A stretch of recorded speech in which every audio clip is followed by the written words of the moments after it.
Saudara, ketika kita memulai hari kita bersama dengan Tuhan, masuk dalam hadirat-Nya, menghampiri Tuhan dan mendengarkan kebenarannya, saya meyakini hari itu akan menjadi hari yang istimewa. Ada yang mengatakan bagaimana Anda mengawali hari akan menentukan sisa hari itu. Ketika kita mengawali dengan Tuhan, kita akan berjumpa dan bersama dengan Tuhan, dan kita akan menyaksikan keajaiban demi keajaiban demi keajaiban. Amin. Haleluya. Saudara-saudara, saya mau melanjutkan pembahasan mengenai berpikir kemungkinan. Orang-orang yang dipakai Tuhan, orang-orang yang mencapai pencapaian yang maksimal, orang-orang yang menyaksikan keajaiban setiap hari adalah orang-orang yang membiasakan pola pikirnya berpikir kemungkinan. Jadi orang-orang yang terbiasa memiliki pola pikir ilahi akan mengalami hal-hal yang ilahi. Anda yang pola pikirnya manusiawi, Anda akan mengalami hal-hal yang manusiawi. Maka saya sudah memutuskan dalam hidup ini, kalau saya punya visi, adalah visi yang selalu melibatkan kekuatan Allah. Bukan hanya kemampuan kita, tetapi melibatkan kemampuan ilahi. Nah saudara-saudara, saya bersyukur kepada Tuhan oleh karena ternyata orang-orang yang memiliki cara berpikir ilahi, mereka adalah orang-orang yang luar biasa. Saya belajar mengapa Elisa begitu cepat meninggalkan sapinya dan bajaknya, langsung meninggalkan segalanya mengikuti Elia.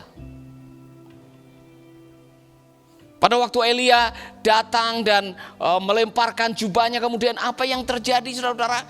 Hari itu juga Elisa langsung meninggalkan apa yang menjadi mata pencahariannya dan mengikuti Elia. Spekulasi saya adalah Elisa selama ini sudah mendengar siapakah Elia.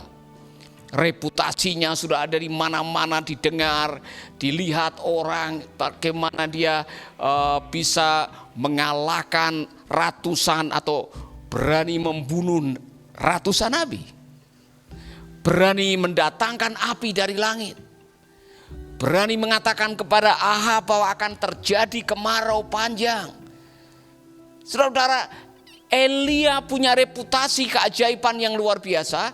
Dan pada waktu ada seorang yang bernama Elisa didatanginya, tanpa pikir panjang dia langsung mengikuti. Karena apa saudara-saudara? Cara berpikir kemungkinan menarik orang yang pengen memiliki cara berpikir kemungkinan. Amin. Orang-orang yang suka berpikir keajaiban, berpikir ilahi, mereka akan tertarik kepada orang-orang yang punya pola pikir yang sama. Bukan hanya itu, saudara, orang yang memiliki pola pikir kemungkinan akan menarik orang-orang yang sama, yang pengen memiliki pikiran yang sama. Maka dalam sebuah tim diharapkan orang-orang dalam tim memiliki pola pikir yang sama. Sebab kalau tidak, seandainya di dalam tim itu ada orang yang selalu menentang pola pikir, oh saudara akan menjadi penghalang kemajuan dari tim itu. Ya kan? Ini contoh saja, pada waktu Daud mau datang ke medan perang, ada 4 penghalang yang mencoba menghalangi dia. Bapaknya sendiri di dalam bahasa Inggris, he held back, dia menahan. Gak usah kamu anak kemarin sore, kamu jangan ikut perang, kamu sana saja di padang menjaga domba-domba. Kemudian saudara-saudaranya mempertanyakan motivasinya, ngapain kamu datang ke perang sini? Kemudian rajanya sendiri mengatakan, oh kamu tidak akan bisa. Semua Israel sedang ketakutan mendengarkan kata-kata Goliat yang selama 40 hari, sehari 2 kali menghina umat Israel dan mendatangkan teror kepada para tentara. Tetapi Daud datang. Di dalam hidup ini, saudara akan ketemu dengan orang-orang yang tidak selalu menyukai apa yang Anda ingin lakukan. Tetapi orang-orang yang berhasil memiliki pola pikir ilahi, mereka akan menarik orang-orang yang memiliki atau mengingini hal yang sama. Saudara, seringkali yang namanya berpikir kemungkinan yang menjadi satu-satunya penentu berhasil atau gagal dalam hidup saudara. Jadi saya mau saudara mengevaluasi, adakah Anda termasuk golongan orang yang berpikir kemungkinan atau berpikir otak mungkin? Saudara bisa menilai saudara sendiri. Kalau belum apa-apa mau melakukan nih, ide ada, visi ada, gagasan ada, belum apa-apa, enggak mungkin lah. Saya sudah 2 kali gagal. Ya kan? Kemudian saudara nyanyi ke sana, cukup sekali. Ya. Itu tipe-tipe orang yang trauma dengan kegagalan dan tidak berani mencoba lagi. Orang begini tidak bakalan sukses, saudara. Orang yang baru 2-3 kali gagal, kemudian tidak berani melangkah, tidak berani bangun jadi kejatuhan, tidak akan pernah mencapai titik maksimal. Orang itu mungkin takut berhasil dan filosofinya adalah saya begini-begini saja Pak. Saya yang sedang saja. Waspadai saudara, pola pikir Anda yang menentukan Anda berhasil atau gagal. Bukan setan, bukan demit, bukan tuyul, bukan gendruwo. Yang menentukan Anda gagal atau berhasil adalah cara berpikir Anda. Change your mind, change your life. Nah, saya menemukan ada 3 hal. Saya belajar dari Daud. 3 hal yang dimiliki oleh orang yang berpikir kemungkinan, yang pada akhirnya mencapai sukses. Kita belajar dari Daud. Sikap ini kalau bisa menjadi sikap kita. Yang pertama, Daud melihat kuasa Allahnya lebih besar daripada masalahnya. Saudara-saudara, sikap Anda terhadap masalah dan terhadap kebesaran Allah menentukan pencapaian hidup Anda. Daud berani mengucapkan kalimat ini di dalam 1 Samuel 17 ayat 45. Engkau datang melawanku dengan pedang, tombak dan lembing, tetapi aku datang melawanmu dengan nama Tuhan yang Maha Kuasa, Allah tentara Israel yang kau hina itu. Oh saudara-saudara, semua orang tahu Goliat itu raksasa. Semua orang tahu suaranya tiap hari selalu meneror orang Israel sampai ketakutan. Tentara Israel sendiri ketakutan. Raja Saul sendiri ketakutan. Seluruh Israel terintimidasi. Ada anak yang istilahnya masih kemarin sore datang dari padang penggembalaan dengan sebetulnya dia mau dipinjami baju perangnya Saul. Dia tidak mau karena kebesaran. Dia datang dengan 5 batu. Dengan ketapel atau pengali-ali. Mungkin kalau ketapel kan begini. Ini yang pakai begini saudara. Saudara, dia datang dengan nama Allah. Bagaimana dia berani mengucapkan itu? Karena di dalam dirinya dia tahu bahwa Allahnya lebih besar daripada masalahnya. Saudara-saudara, saya mau mengajak Anda sekalian, how you see your problem menentukan bagaimana engkau memperlakukan persoalan. Kalau saudara melihat persoalan, melihat masalah lebih besar daripada Allah, maka yang ada adalah ya nasib, ya nasib. Yang ada adalah bagaimana mungkin. Yang ada adalah tidak mungkin. Yang ada adalah mungkinkah. Tetapi kalau Anda melihat Allah lebih besar dari setiap masalah, maka saudara bisa mengatakan segala perkara dapat kutanggung di dalam Dia yang memberikan kekuatan kepadaku. Cek baik-baik dalam hatimu. Setiap kali Anda menghadapi masalah, apakah Anda menempatkan Allah lebih besar dari masalah atau masalahmu lebih besar dari Allah? Masing-masing kita memilih. Haleluya. Saudara-saudara, baca kitab Mazmur. Saudara akan melihat puisi-puisi Daud yang mengekspresikan keyakinannya, Tuhan adalah batu karangku. Tuhan adalah tempat perlindunganku. Tuhan adalah perisaiku. Tuhan adalah gembalaku. Tuhan, dia memiliki pengakuan-pengakuan yang memuliakan dan meninggikan Tuhan. Itulah sebabnya ketika dia menghadapi masalah, dia langsung berkiblat kepada Tuhan, bukan kepada masalah. Mazmur pasal 3. Ya Tuhan, betapa banyaknya masalahku. Banyak orang yang bangkit menyerang aku. Ada yang bilang bagimu tidak ada lagi pertolongan daripada Allah. Dia tidak tinggal dalam masalah, dia berpindah kiblat. Tetapi Engkau Tuhan, Engkau adalah perisai yang melindungi aku. Engkau adalah kemuliaanku, Engkau yang mengangkat kepalaku. Daud segera mentransisikan pola pikirnya dari masalah dan pindah pada kebesaran Allah. Amin. Haleluya. Bukan kita mengatakan bahwa roh yang ada di dalam diri kamu lebih besar daripada roh dunia ini? Saudara-saudara, kita semua punya masalah. Saya punya masalah, saudara punya masalah.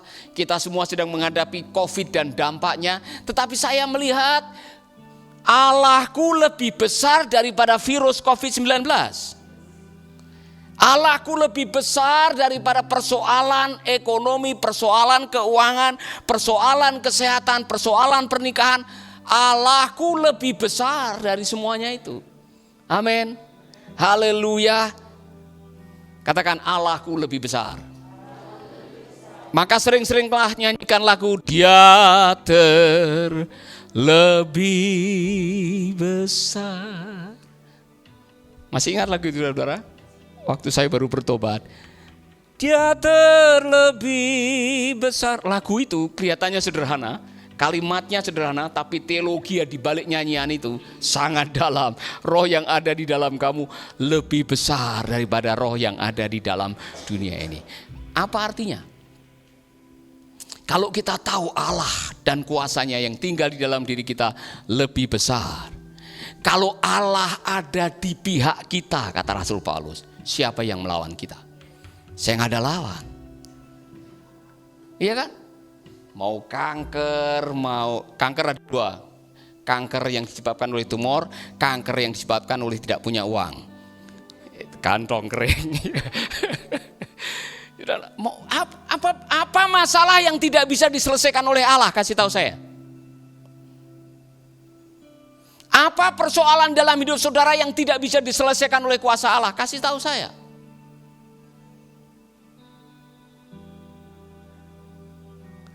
Segala perkara dapat kutanggung di dalam Dia. Walaupun itu konteksnya adalah kelimpahan dan kekurangan. Tetapi saya mengambil ayat itu menjadi sebuah ayat pribadi.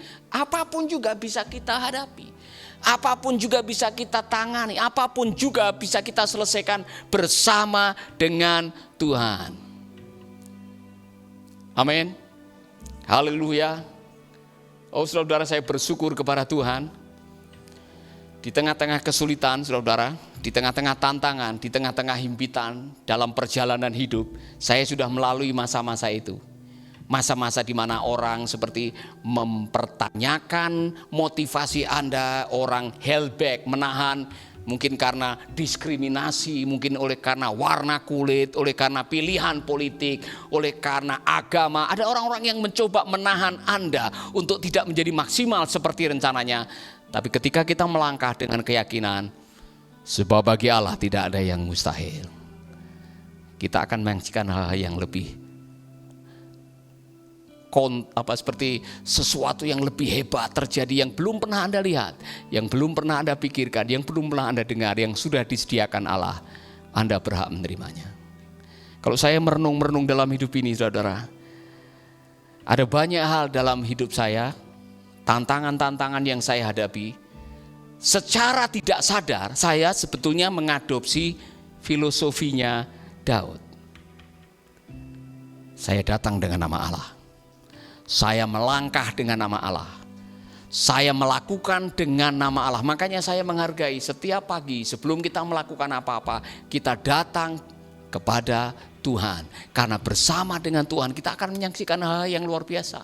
Yang tidak pernah kita lihat, Tuhan akan melakukannya. Biasakan diri dalam hidupmu sebelum memulai apa-apa, datang kepada Tuhan dan libatkan Tuhan dalam segala perkara. Haleluya. Amin saudara. Dan saudara akan melihat hal-hal yang ajaib terjadi dalam hidup saudara. Saya bisa ceritakan dari pagi sampai sore, besok pagi lagi sampai besok sore lagi. tentang keajaiban demi keajaiban demi keajaiban yang Tuhan kerjakan dalam hidup kami. Ada banyak hal yang tidak pernah kami ceritakan kepada saudara, yang suatu saat mungkin akan menjadi sebuah buku, yaitu From Grace to Grace. Buku yang berjudul Dari Kasih Karunia kepada Kasih Karunia. Waktu kami menyaksikan hal yang luar biasa yang Tuhan kerjakan dalam hidup kami. Haleluya. Amin. Yang kedua, Daud memiliki sikap ini. Dan kalau saudara bisa bercermin dan belajar dari Daud. Yang pertama tadi dia melihat Allahnya lebih besar dari masalahnya. Yang kedua, dia melihat imannya, atau dia memiliki iman yang melebihi ketakutan, atau iman yang bisa menaklukkan ketakutannya. Dia menggunakan imannya untuk mengalahkan ketakutannya. Saudara-saudara, di dalam 2 Samuel 17 ayat 1 Samuel 17 ayat yang ke-46 dikatakan di sini, hari ini juga, dengar kalimatnya, ini bahasa orang beriman, saudara. Sementara semua tentara, komandannya, bahkan rajanya ketakutan, Daud yang dianggap anak kemarin datang dari padang penggembalaan mengatakan ini, hari ini juga Tuhan akan menyerahkan engkau kepadaku. Engkau akan kukalahkan dan kepalamu akan kupenggal. Tubuhmu dan tubuh prajurit-prajurit Filistin akan kuberikan kepada burung dan binatang supaya dimakan. Maka seluruh dunia akan tahu bahwa kami bangsa Israel mempunyai Allah yang kami sembah. Ini dia ngomong bukan kepada teman-temannya yang bermain dan padang penggembalaan. Dia berbicara kepada panglima orang Filistin yang gagah perkasa, terlatih, mungkin Kopassus, Goliat dengan komando pasukan khususnya, saudara. Dan ini anak penggembalaan yang tidak biasa pegang senjata, tidak punya ilmu perang, saudara. Tapi dia datang dengan iman, dan bahasanya adalah bahasa iman yang bisa mengalahkan ketakutannya. Dia mengatakan, hari ini juga Tuhan akan. Hari ini juga Tuhan akan, itu bahasa iman. Besok saya akan, walaupun Anda belum tahu, tapi Anda dengan kepastian sudah mengatakan, saya akan. Haleluya. Bahasa iman. Bahasa iman berarti saya akan dalam nama Tuhan. Itu bahasa iman. Oh, saudara-saudara, saya berkali-kali dalam hidup saya bisa tahu ketika Tuhan sedang merencanakan sesuatu yang besar, saya ngomong dengan bahasa iman. Saudara yang sudah lama dengan saya, kalau saya ngomong sesuatu yang besar bukan sombong. Bukan saya sedang membual, saya sedang mengucapkan bahasa iman. Kita akan memiliki sebuah tempat yang nantinya akan menjadi kantor pusat kita, bahasa iman. Walaupun tidak punya uang, tapi berani menawar tempat ini. Iya kan? Saya ingat-ingat saya ini terlalu berani kadang-kadang. Iya kan? Melihat hidup saya sendiri, kadang-kadang saya, orang yang tidak tahu saya mungkin memang bilang saya gila. Jadi saya kurang tahu kalau Pak Made nonton ini masih ingat, pagi-pagi jam 10 saya datang ke tempat ini.